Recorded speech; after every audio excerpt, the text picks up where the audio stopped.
কাল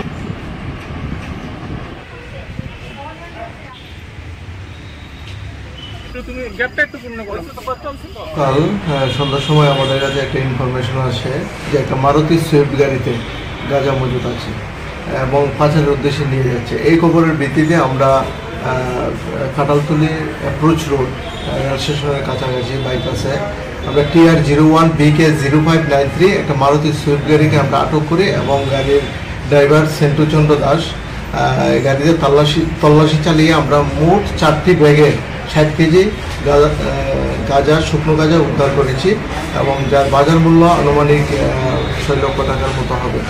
এই সেন্টুর বিরুদ্ধে আমরা একটা স্পেসিফিক একটা NDPS কেসের মামলা নিয়েছি এবং আজকে আদালতে আমরা প্রেরণ করব পুলিশ রিমান্ডে। যে গাড়িটি আপনারা আটক করেছেন গাড়ির মালিকের নাম কি পাওয়া গেছে? মালিকের নাম মিল্টন দে, তার বাড়ি কমলনগর।